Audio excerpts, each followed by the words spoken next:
হরফ উচ্চারণের এই ক্লাসগুলো অত্যন্ত গুরুত্বপূর্ণ। যদি আপনি কোরআন সহি করে পড়তে চান তাহলে হরফের উচ্চারণগুলোকে পরিপূর্ণভাবে শুদ্ধতার সাথে আদায় করতে হবে। আজকে আমরা ফা হরফ নিয়ে আলোচনা করব। ফা হরফকে যদি আপনি বিশুদ্ধ উচ্চারণে আদায় করতে চান তাহলে তিনটা বিষয় আপনাকে প্রথমে জানতে হবে। 1 নাম্বার হচ্ছে মাখরাজ জানতে হবে, 2 নাম্বার হচ্ছে সিফাত জানতে হবে, 3 নাম্বার হচ্ছে কাইফিয়ত জানতে হবে। ফা হরফের মাখরাজ কোথায়? ফা হরফের মাখরাজ হচ্ছে দাঁতের আগা, ঠোঁটের পেট।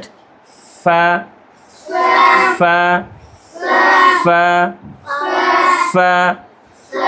সিফাত হচ্ছে হামস, বাতাস পরিপূর্ণ বের হবে। তারপর হচ্ছে কাইফিয়াত। ফা হরফটি কি মোটা হরফ না পাতলা হরফ? এটি অবশ্যই পাতলা হরফ। আর এই পাতলা হরফ আদায় করার সময় মুখের কাইফিয়ত, ঠোঁটের কাইফিয়ত থাকবে হচ্ছে চ্যাপ্টা। কি থাকবে? চ্যাপ্টা। দেখেন ফা ফা ফা ফা। বাতাস বের হয়?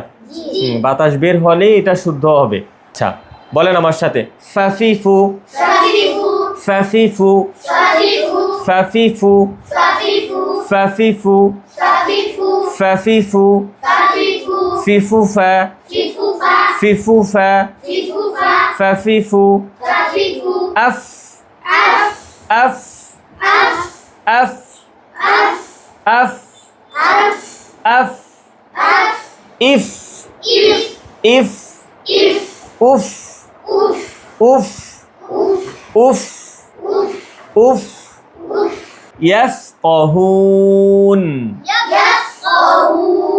ইয়াফকাহুন ফুতিহাত ফুতিহাত। মাখরাজ আদায় করতে হবে, সিফাতও আদায় করতে হবে এবং ঠোঁট গোলও করতে হবে। পেশ আসার কারণে কি হয়ে যায়? গোল হয়ে যায়। তাহলে দেখেন ফুতিহাত ইউওয়াফিহিম ইউওয়াফিহিম। এই ফা হরফ নিয়ে কোরআন পড়ার সময় আমাদের আর কখনো কোথাও কোনো ঝামেলা হবে না। যেই কোনো জায়গায় ফা আসলে জবর, জের, পেশ, জজম, তাসদিদ যে অবস্থায় আসে মাখরাজ, সিফাত, কাইফিয়ত আদায় করে পড়তে পারবেন? বলেন ইনশাআল্লাহ। আল্লাহ আপনাদের প্রত্যেককে তৌফিক দান করুক। বলেন আমিন।